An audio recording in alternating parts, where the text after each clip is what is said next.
बे बारनि बाजेटआव बिटिसिनि थाखाय गोजोनथावना नङा। 10 माह थांबाय गोदान खामानि जेबो मावनो हायाखै आरो 280 कोटी टाका प्रमोद बर' बिथांनि सरकार सालायनाय समाव थाबोनाय बे फैसाखौ लानानैसो बिथांमोना खामानि मावबाय थादों आरो गोदानै जेबो थाइसेबो माने फैसा मोनाखै। दा 401 कोटी टाका जि गोदानै हरबाय बे बिटिसिनि थाखाय साफिसियेन्ट नङा। थांनाय बोसोरनि बाजेटआ 2,63 करोड़मोन आरो देग्लाय 2,85 करोड़। तारमाने थांनाय बारनिख्रुइ देग्लाय बारायदोंसो। वेरेस सेन्ट्रेलनिफ्राय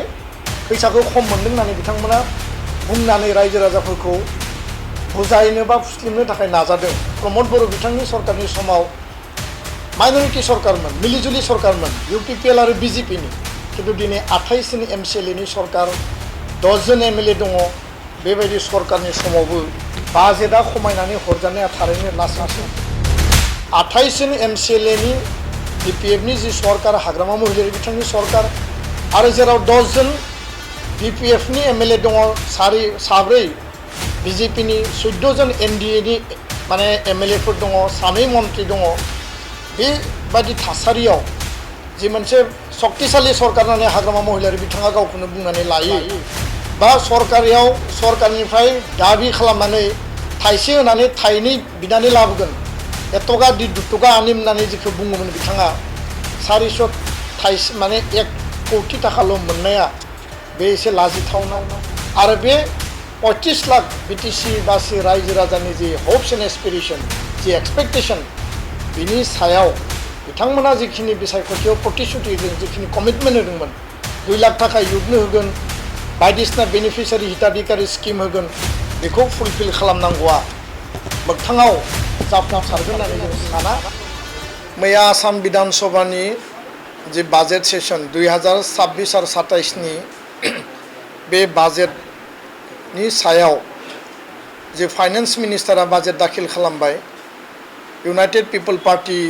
लिबारेलनि जानानै उदालगुरिनि बे अफिसनिफ्राय बे बाजेटनि सायाव माखासे बाथ्रा बुंनो थाखाय जोङो बे खौरांगिरि मेलखौ हांख्रायदों। गिबियावनो जों नुदों जे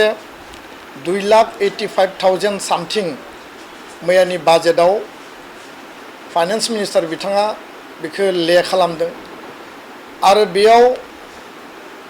रायजो राजानि वेलफेयारनि थाखाय जिखिनि स्किम बा जिखिनि आसनि बेयाव फोसावदों, बेखौ नुनायाव गोजोनथावना। किन्तु माब्लासिम मावहैगोन बा बिनि टाइमलाइना मा, 2026 आरो 27 होदोंब्लाबो बेखौ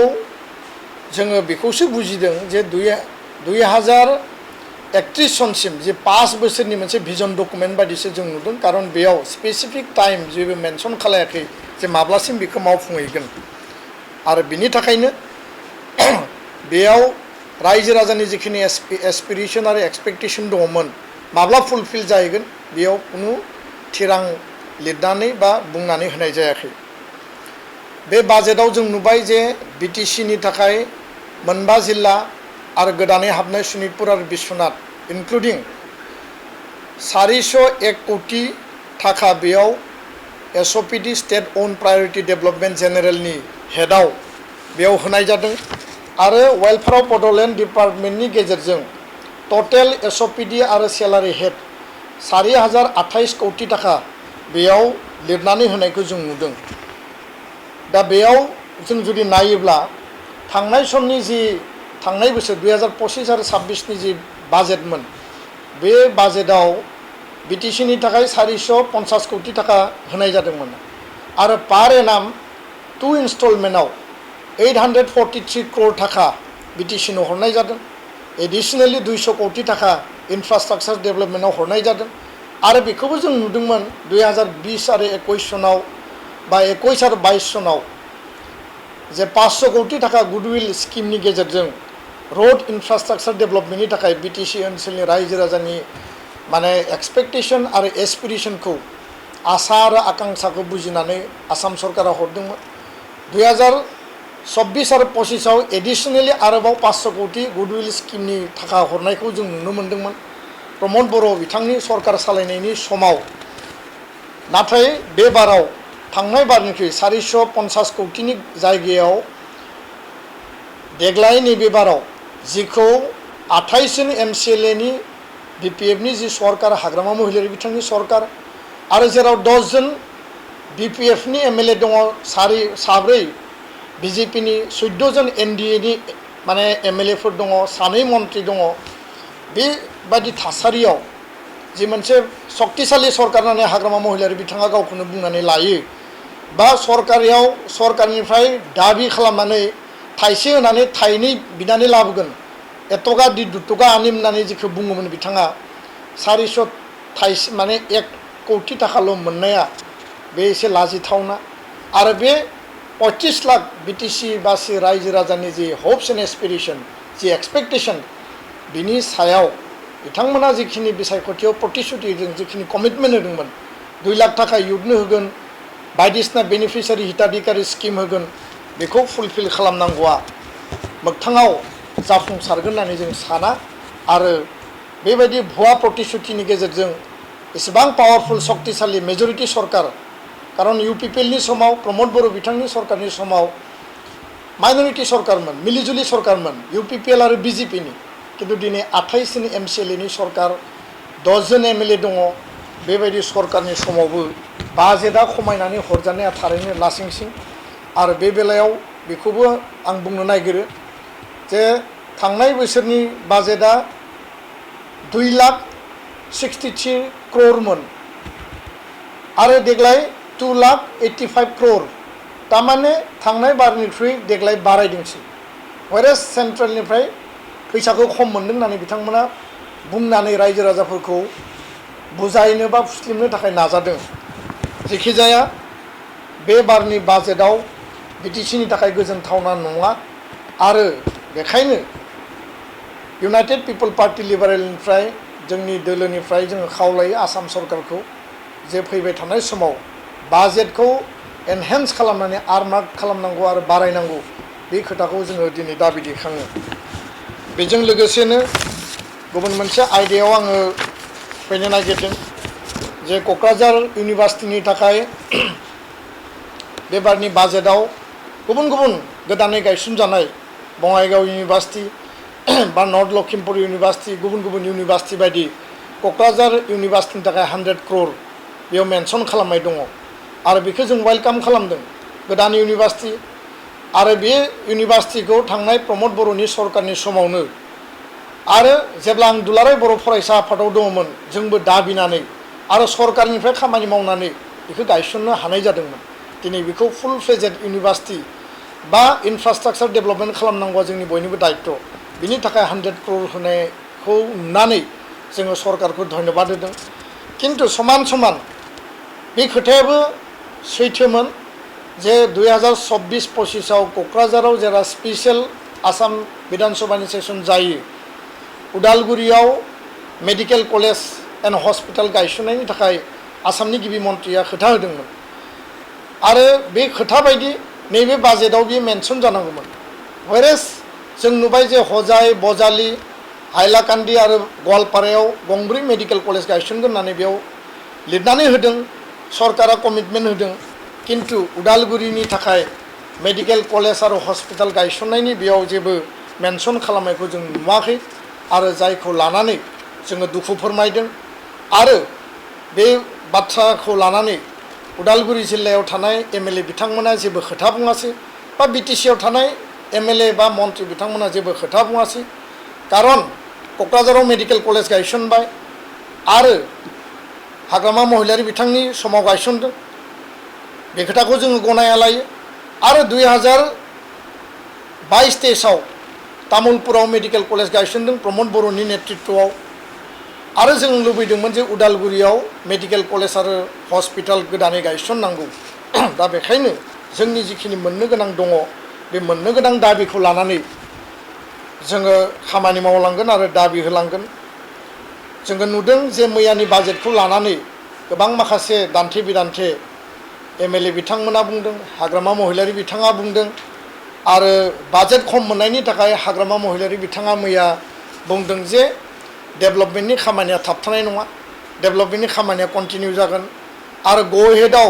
बाखि माने खामानि मावग्रा कन्ट्रेक्टर बा ठिकादार नागिरनानैबाबो खामानिखौ मावहोगोन होननानै बिथाङा बुंदों बे बिथांनि गोजाम पलिसि आरो जाय पलिसिनि थाखाय 2020 सनाव जेला बिथाङा पावारनिफ्राय जानगाराव थानो गोनां जादोंमोन प्राय 2300 कोटी टाका लायबिलिटी धार बा ऋण खालामनानै बिथाङा गालांदोंमोन गो हेडआव एडिशनेल बाजेट बा फैसा गैयाबासिनो बिथाङा माने स्किम होनानै ठिकादार बिथांमोनखौ गाब्र होनाय बा खामानि मावहोनानै बिल होनो हायै बे थासारिखौ जोङो नुनो मोन्दोंमोन आरो उननि समाव प्रमद बर' बिथांनि सरकारा बे धार बा ऋणखौ मारिनो गोनां जादोंमोन आरो एबाराव जों बेखौबो नुफिनबाय जे जों खोनादों जों मिथिदों जे अलरेडि नैबे 10 माह थांबाय गोदान खामानि जेबो मावनो हायाखै आरो 280 कोटी टाका प्रमद बर' बिथांनि सरकार सालायनाय समाव थाबोनाय बे फैसाखौ लानानैसो बिथांमोना खामानि मावबाय थादों आरो गोदानै जेबो थाइसेबो माने फैसा मोनाखै दा 401 कोटी टाका जि गोदानै हरबाय बे बिटिसिनि थाखाय साफिसियेन्ट नङा व्हेरेस बिथांनि सरकारा हाग्रामा महिलारि बिथांनि जि सरकार दा 10 माह सोलिबाय थादों जोंनि खोनानायाव मोनसे माने रिलायेबल सर्सनिफ्राय जों मिथिनायाव 3000 कोटी टाकानि अलरेडि माने प्लेनिं एस्टिमेट बा स्किम एप्रुभ खालामबाय आरो बे अभार एस्टिमेट बा अभार माने ड्राफ्ट अफ एस्टिमेट खालामनायनि थाखाय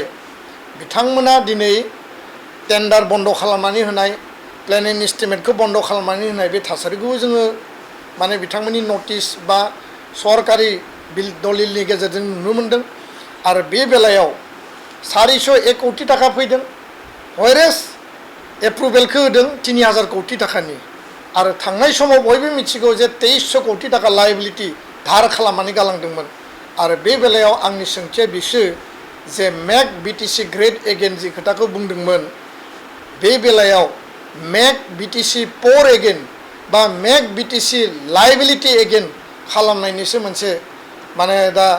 प्रसेस सोलिबाय थानायखौ जों नुदों आरो कन्ट्रेक्टर ठिकादारफ्रा रावबो धाराव रावबो बाखियाव खामानि मावनो फैगोन आं बेखौ नुवा कारन थांनाय समनि खामानि मावग्राफ्रानो माखासे जायफोरा क्लोज रिलेटिभ्स बिथांमोननि बादै गोबाङानो बिलफोरखौ बिथांमोना मोननो हायाखै दा बेखायनो बेबायदि थासारियाव जोङो साननो गोनां जे बे जि बिटिसिनि जिखिनि खामानि दा सोलिबाय थादों बेयो थारैनो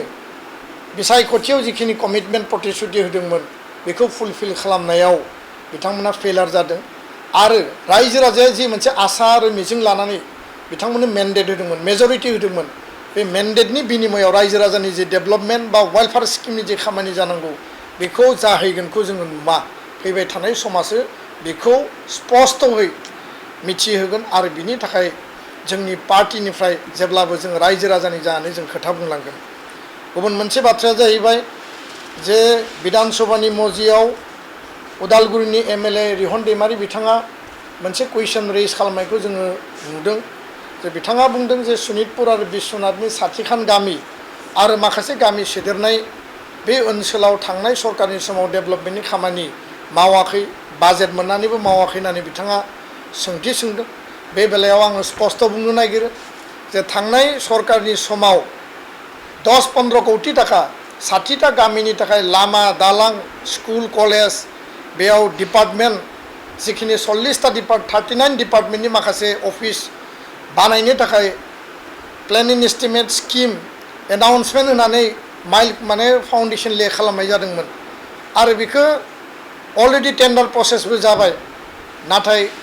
हाग्रामा महिलारि बिथांनि सरकारा फैनायनि उनाव बे गासैबो टेन्डार प्रसेस गासैबो स्किम